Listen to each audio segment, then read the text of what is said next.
નમસ્કાર વિદ્યાર્થીઓ, પ્રેરણા ટ્યુશન ક્લાસીસની પ્રેરણા ચેનલમાં આપનું હાર્દિક સ્વાગત છે. તો વિદ્યાર્થીઓ, આજે આપણે ધોરણ 8માં પ્રકરણ નંબર 1 સમય સંખ્યાઓ શું છે એની આપણે આમાં જાણકારી મેળવીશું. મતલબ કે આ વિડિયો આપણો એના માટે બનાવાયો છે કે આ જે પ્રકરણ છે વિદ્યાર્થીઓ, એમાં તમારે શું શીખવાનું છે, સમય સંખ્યા શું છે અને અગાઉ તમે જે ધોરણોમાં શીખી ગયા છો એ સંખ્યાઓ વિશેની જાણકારી તમારે ફરીથી મેળવવાની છે. તો વિદ્યાર્થીઓ, આજનો અભ્યાસ આપણે શરૂ કરીએ. તો વિદ્યાર્થીઓ, તમે ધ્યાનથી જોઈ શકશો કે અહીંયા જે મેં બોર્ડ ઉપર છે તમને અગાઉના ધોરણોમાં શીખી ગયેલી હોય એવી સંખ્યાઓના નામ લખ્યા છે. પ્રાકૃતિક સંખ્યાઓ, પૂર્ણ સંખ્યાઓ, પૂર્ણાંક સંખ્યાઓ અને જે અત્યારે આપણે શીખીએ છીએ ધોરણ 8માં એ છે સમય સંખ્યાઓ.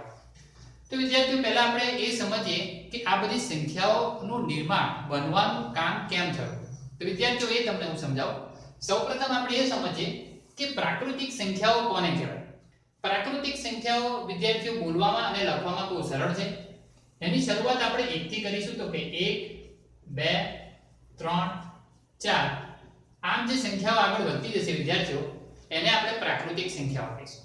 મતલબ પ્રાકૃતિક સંખ્યાની અંદર સરવાળો કરવાનું કામ તો બહુ આસાન હોય છે, પરંતુ વિદ્યાર્થીઓ જ્યારે બાદબાકી કરીએ છીએ તે વખતે અમુક સંખ્યાઓ એવી મળે છે કે જેમાં પ્રાકૃતિક સંખ્યા મળતી નથી. જેમ કે વિદ્યાર્થીઓ, 1 માંથી 1 બાદ કરીએ તો મળે 0. હવે વિદ્યાર્થીઓ, 0 પ્રાકૃતિક સંખ્યામાં આવે ને તો ગણિતના અમુક કામ જે ગુણાકાર, ભાગાકાર, સરવાળો, બાદબાકી આ બધી જે પ્રક્રિયાઓ છે એ પ્રક્રિયાઓમાં પ્રાકૃતિક સંખ્યામાં 0 જો બાદબાકી કરવા માંગીએ તો 0 પણ મળે છે. તો હવે વિદ્યાર્થીઓ, 0 એ પ્રાકૃતિક સંખ્યામાં ગણાય ને તો આપણે એક નવા સંખ્યાઓના સમૂહનું નિર્માણ કર્યું કે જેમાં 0 નો પણ સમાવેશ થાય છે અને એ સંખ્યા છે પૂર્ણ સંખ્યાઓ. મતલબ કે પૂર્ણ સંખ્યામાં આ 1 2 3 4 આ જે પ્રાકૃતિક સંખ્યાઓ છે એનો સમાવેશ તો થાય છે, પરંતુ 0 પણ સમાવેશ આની અંદર થાય છે. એટલે કે પૂર્ણ સંખ્યાઓની શરૂઆત 0 થી થાય. 0 1 2 3 4 આમ અનંત જાય છે. બરાબર છે વિદ્યાર્થીઓ? આ રીતે આપણે જો તમને આગળ સંખ્યાની વાત કરીએ તો આ જે પૂર્ણ સંખ્યા પણ મળી વિદ્યાર્થીઓ, એ પૂર્ણ સંખ્યાની પણ કોઈ ખાસ એક મર્યાદા છે. મર્યાદા શું છે વિદ્યાર્થીઓ?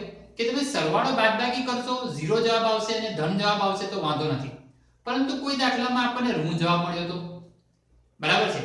જેમ કે જો આપણે 2 - 3 કરીએ, 2 - 3 વિદ્યાર્થીઓને સમજાવવા માટે હું તમને લખું તો 2 - 3 કરીએ તો જવાબ વિદ્યાર્થીઓ આવે -1. હવે વિદ્યાર્થીઓ, -1 જે છે મતલબ કે ઋણ સંખ્યા જે છે એ ઋણ સંખ્યા તો આપણે પૂર્ણ સંખ્યામાં આવે ને, બરાબર છે. તો આવી ઋણ સંખ્યામાં કોઈ જવાબ આવે તો એને કયા પ્રકારની સંખ્યા કહેવી? તો વિદ્યાર્થીઓ, એના માટે આપણે ત્રીજા પ્રકારનો સમૂહ સંખ્યાનો બનાવવો પડ્યો અને એ જે સમૂહ છે એ છે પૂર્ણાંક સંખ્યાઓ. તો વિદ્યાર્થીઓ, પૂર્ણાંક સંખ્યાની અંદર ધ્યાનથી જોજો, 0 ની જમણી બાજુ 1 2 3 4 નો સમાવેશ તો થાય છે. મતલબ કે પ્રાકૃતિક સંખ્યા અને 0 થી બોલો તો પૂર્ણ સંખ્યાઓનો સમાવેશ થાય છે. એ ઉપરાંત વિદ્યાર્થીઓ, ડાબી બાજુમાં -1 -2 -3 -4 અને આવી ઋણ સંખ્યાઓ ડાબી બાજુમાં પણ અનંત સુધી આવે છે. જમણી બાજુ ધન સંખ્યાઓ અનંત સુધી આવે છે, ડાબી બાજુ ઋણ સંખ્યાઓ અનંત સુધી આવે છે અને વચ્ચે શૂન્ય. તો આ રીતે તમે જુઓ તો પૂર્ણાંક સંખ્યાઓની અંદર ધ્યાન રાખજો, આને કહેવાય છે ઋણ પૂર્ણાંક એટલે કે ઋણ પૂર્ણાંકો. વિદ્યાર્થીઓ, આને કહેવાય છે ધન પૂર્ણાંકો અને જે વચ્ચે છે એ શૂન્ય પૂર્ણાંક નો સમાવેશ થાય છે. બરાબર છે? તો વિદ્યાર્થીઓ, તમે જોયું કે હવે જ્યારે પૂર્ણાંક સંખ્યા આપણે જોયું ત્યારે ધન, શૂન્ય અને ઋણ પૂર્ણાંકોમાં આપણને જવાબ મળી જાય. હવે વિદ્યાર્થીઓ, આપણે એમ કહીએ કે માની લો કે તમારી જોડે કોઈ એક સફરજન છે. હવે એ સફરજનને તમે અડધું કાપો છો. તો વિદ્યાર્થીઓ, અડધું સફરજન તમારે સંખ્યામાં દર્શાવવું છે તો તમે શું લખશો? તો વિદ્યાર્થીઓ, તમે કહેશો કે 1/2, 1/2. હવે 1/2 જે સંખ્યા જે અપૂર્ણાંક સંખ્યા કહેવાય છે, તો આ સંખ્યાને આપણે કયા સમૂહમાં મૂકીશું? તો વિદ્યાર્થીઓ, એના માટે આપણે ચોથો સમૂહ બનાવવો પડ્યો, જે આપણે 8મા ધોરણનું નામ છે સમય સંખ્યાઓ. અને એ સમય સંખ્યાઓ આ પ્રકાર છે. મતલબ તમને એમ થશે કે આ સમય સંખ્યાઓ કેવી હોય? તો વિદ્યાર્થીઓની એક વ્યાખ્યા આપણે સમજીએ તો ધ્યાનથી જોજો. જે સંખ્યાઓને ધ્યાનથી જોજો, જે સંખ્યાઓને p/q નો મતલબ શું કહેવાશે? અંશ અને છેદ. ધ્યાન રાખજો, p/q સ્વરૂપે દર્શાવી શકાય તેવી તમામ સંખ્યાઓ ને, ધ્યાન રાખજો, સમમેય સંખ્યા કહે છે. હવે તમારા માટે આ નવો શબ્દ છે. p/q નો મતલબ p એટલે શું કહેવાશે? અંશ, અને q એટલે શું કહેવાશે વિદ્યાર્થીઓ? છેદ. બીજું ધ્યાન રાખજો, જ્યાં સમજવા જેવું એ છે કે જે p છે, p એટલે કે અંશ, એ ધન, ઋણ કે પછી શૂન્ય હોઈ શકે. એટલે અહીં લખીશું p બરાબર ધન પૂર્ણાંક, શૂન્ય પૂર્ણાંક અને ઋણ પૂર્ણાંક હોઈ શકે. બરાબર છે. અને q બરાબર, ધ્યાન રાખજો, q બરાબર શૂન્ય સિવાય, એટલે કે ઋણ હોય તો પણ ચાલે, ધન હોય તો પણ ચાલે, તો લખવાનું q શૂન્ય પૂર્ણાંક ન હોય. એટલે કે ધન અથવા ઋણ પૂર્ણાંક જ હોય. મતલબ કેમ કહી શકાય કે અંશ જે છે વિદ્યાર્થીઓ, અંશ એની અંદર શૂન્ય આવી શકશે, પરંતુ છેદમાં શૂન્ય સિવાયની બીજી કોઈ સંખ્યા આવશે તો ચાલશે. ધન હશે, ઋણ હશે તો ચાલશે, પણ શૂન્ય હોવી જોઈએ નહીં. તો વિદ્યાર્થીઓ આવા એક ઉદાહરણ જોઈએ આપણે કે આવી સંખ્યાઓ કઈ કઈ. બરાબર છે. p/q સ્વરૂપે દર્શાવી શકાય તો આપણે ખાલી 2 કહીએ. વિદ્યાર્થીઓ આપણે જાણીએ છીએ 2 છે, પણ એના છેદમાં 1 લખવું હોય તો આપણે લખી શકીએ. એ સિવાય 0 ના છેદમાં 5 લખીશું. એ સિવાય -3 ના છેદમાં 8 લખીશું. એ સિવાય કોઈ પણ સંખ્યા લખી શકો છો તમે. બરાબર છે. 11 ના છેદમાં -3 લખી શકો. વિદ્યાર્થીઓ આ સંખ્યા ભલે નીચે ઋણ છે, પણ આ માઈનસ નિશાની તો છેલ્લે અંશ જોડે જાય છે. બરાબર છે. તો આ બધી સંખ્યાઓ તમે જોશો ને વિદ્યાર્થીઓ, તો આ બધી સંખ્યાઓને આપણે સમમેય સંખ્યા કહીશું, કારણ કે આપણે એને અંશ અને છેદમાં લખી શકીએ છીએ. તો વિદ્યાર્થીઓ આની ઉપરથી આપણે એક સમજ કેળવવાની છે કે આ જે સંખ્યાઓના જે સમૂહની જે રચના થાય છે, એ સંખ્યાઓના સમૂહની રચના કેવી છે. વિદ્યાર્થીઓ તમે 9મા અને 10મા ધોરણમાં જશો ત્યારે સમમેય સંખ્યા પછી હજી બીજી 2 જૂથ વિશે શીખવાનું છે. બીજી 2 સંખ્યાઓના જૂથ વિશે તમારે હજી 9મા અને 10મા ધોરણમાં શીખવાનું આવશે. મતલબ કે આ જે સંખ્યાઓની જે રચનાઓ થાય છે એનો મૂળ પાયો શું છે, એની મેઇન ફંડામેન્ટલ પાર્ટ શું છે, એ આપણે અહીંયા સમજવું પડે. વિદ્યાર્થીઓ ફરીથી સમજાવું છું કે આ બધી જે તમને સંખ્યાઓ બતાવી છે એને જો આપણે એક ચાર્ટમાં સમજીએ ને વિદ્યાર્થીઓ, તો તમને ખબર પડશે કે આ જે સંખ્યાઓ છે એને જો આપણે ટૂંકમાં કહીએ વિદ્યાર્થીઓ, તો આ પ્રાકૃતિક સંખ્યાઓ છે ને, એ બધી પ્રાકૃતિક સંખ્યાઓને આપણે સંકેતમાં n કહીશું. n એટલે કે નેચરલ નંબર. એ જ રીતે જે પૂર્ણ સંખ્યાઓ છે વિદ્યાર્થીઓ, એને આપણે w વડે દર્શાવીએ છીએ. w એટલે આપણે આમ કહીશું હોલ નંબર, અંગ્રેજીમાં એને કહીશું હોલ નંબર. બરાબર છે. એ જ રીતે આ પૂર્ણાંક સંખ્યાઓ છે વિદ્યાર્થીઓ, પૂર્ણાંક સંખ્યાઓને આપણે z વડે દર્શાવીએ છીએ. બરાબર છે. એ જ રીતે આ સમમેય સંખ્યાઓ છે વિદ્યાર્થીઓ, આ સમમેય સંખ્યાઓને આપણે q વડે દર્શાવીએ છીએ. બરાબર છે. તો કોઈ ધારો કે એમ કે કોઈ પણ સંખ્યા આપણે n માંથી લેવાની છે, w માંથી લેવાની છે, z માંથી લેવાની છે કે q માંથી લેવાની છે, તો વિદ્યાર્થીઓ એનો મતલબ શું છે કે આપણે જૂથનું નામ આપ્યું છે. તો વારોઘડી આપણે પ્રાકૃતિક સંખ્યા કે નેચરલ નંબર એમ ના બોલવું પડે, એટલે આપણે શું બોલીએ છીએ કે n માંથી સંખ્યા લો, w માંથી સંખ્યા લો. તો વિદ્યાર્થીઓ આ બધા કેપિટલ અક્ષરોથી આ સંખ્યાઓને દર્શાવી શકાય છે. અને આપણે જો આનું એક સ્વરૂપ વિચારીએ વિદ્યાર્થીઓ, તો બહુ સમજવા જેવું છે કે જો હું એમ કહું કે જો આ n છે એ પ્રાકૃતિક સંખ્યા છે, તો પ્રાકૃતિક સંખ્યાઓથી જો આ એક વર્તુળ બનાવ્યું હોય આપણે, તો પ્રાકૃતિક સંખ્યાની અંદર જો આપણે એક 0 ઉમેરી દઈએ, આ રીતે પ્લસ જો હું 0 કરી દઉં, તો વિદ્યાર્થીઓ આ એક નવા સમૂહની રચના થઈ ગઈ. અને આ નવા સમૂહની રચનાને આપણે શું કહીશું વિદ્યાર્થીઓ? w કહીશું. બરાબર છે. એટલે આ w ની રચના છે. આ w છે, જો આપણે એની અંદર બીજા જો ઋણ પૂર્ણાંકો ઉમેરી દઈએ, ઋણ પૂર્ણાંકો, ધ્યાન રાખજો.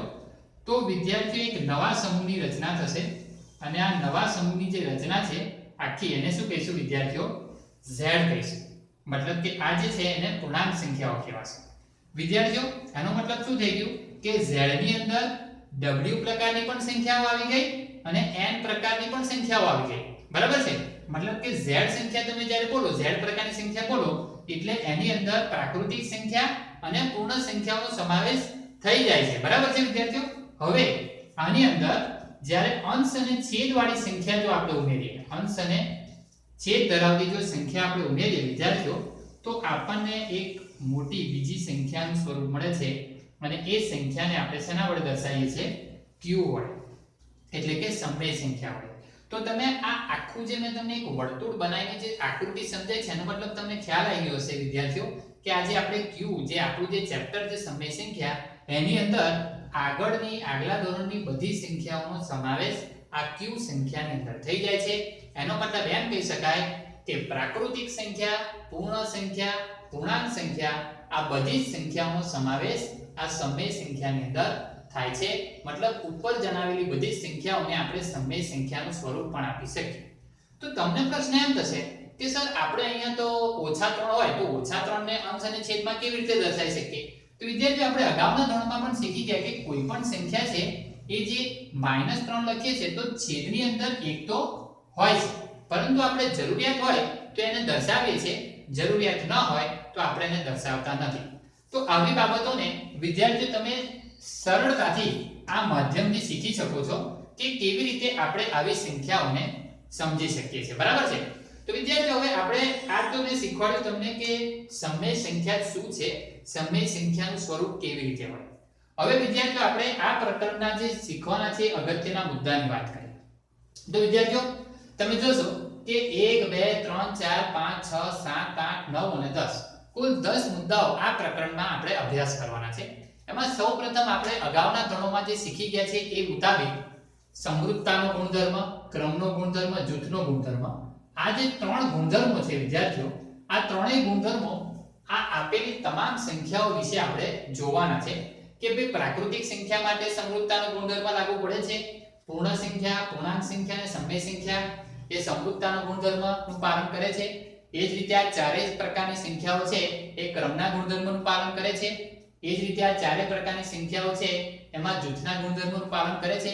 તો વિદ્યાર્થીઓ જ્યારે ગુણધર્મો આપણે જ્યારે શીખીએ છીએ ત્યારે ગુણધર્મની અંદર તમે જોયું હશે કે કુલ 4 પ્રક્રિયાઓ વિશેના આપણે ગુણધર્મો ચેક કરવાના હોય છે. તો દરેક ગુણધર્મની અંદર આપણે કઈ 4 પ્રક્રિયા વિશે જોવામાં આવશે? તો કે સરવાળો, પછી બાદબાકી, ગુણાકાર અને ભાગાકાર. તો વિદ્યાર્થીઓ આ 4 જે પ્રક્રિયાઓ છે એ દરેક ગુણધર્મનો એક આધાર છે. તો આપણે દરેક ગુણધર્મની અંદર આ 4 પ્રક્રિયાઓ આ જે સંખ્યાઓના જૂથ છે એનું પાલન કરે છે કે નહીં એ આપણે જોવાનું છે. બીજું વિદ્યાર્થીઓ એ જોવાનું છે કે શૂન્યની ભૂમિકા શું છે. સંખ્યાઓની અંદર શૂન્યની ભૂમિકા શું? શૂન્ય શું કામ કરે? શૂન્ય પ્રાકૃતિક સંખ્યામાં શું કામ કરે, પૂર્ણ સંખ્યામાં શું કામ કરે, પૂર્ણાંક સંખ્યામાં શું કામ કરે, સમય સંખ્યામાં શું કામ કરે? તો આ શૂન્ય છે ચારેય પ્રકારની સંખ્યામાં એનું કામ શું છે એ જ રીતે એક પણ આ ચારેય પ્રકારની સંખ્યાઓ જે છે એમાં શું કામ કરે છે એના વિશે જાણકારી મેળવીશું. વિરોધી સંખ્યાઓ વિશે જોઈશું કે કોઈ પણ સંખ્યા હોય તો એની વિરોધી સંખ્યા આપણે કેવી રીતે બનાવી શકીએ. વ્યસ્ત સંખ્યા, કોઈ પણ સંખ્યા હોય તેની વ્યસ્ત મતલબ કે ઊંધું છતું, અસ્ત વ્યસ્ત મતલબ કે છેદને અંશમાં લાવો અને અંશને છેદમાં લાવો, એ પ્રકારની સંખ્યાઓ આપણે કેવી રીતે બનાવી શકીએ. એ ઉપરાંત સમય સંખ્યા માટે ગુણાકારનું સરવાળા પર વિભાજન મતલબ કે વિભાજનનો એક ગુણધર્મ છે વિદ્યાર્થીઓ. તો આપણે સમય સંખ્યા માટે ચેક કરવાનું છે. આગલા ધોરણની અંદર આપણે આવા ગુણધર્મની ચર્ચા પૂર્ણ સંખ્યા અને પ્રાકૃતિક સંખ્યા માટે આપણે શીખી ગયા છે. તો વિદ્યાર્થીઓ અહીંયા સમય સંખ્યાનો એક નવો સમૂહ છે આપણે જે આ ચેપ્ટરમાં શીખવાનો છે. તો એની ઉપર આપણે આ ગુણધર્મ પાલન કેવી રીતે થાય છે એ પણ આની અંદર જોવાનું છે. એના પછીનો ટોપિક છે સમય સંખ્યાઓનું સંખ્યા રેખા પર નિરૂપણ.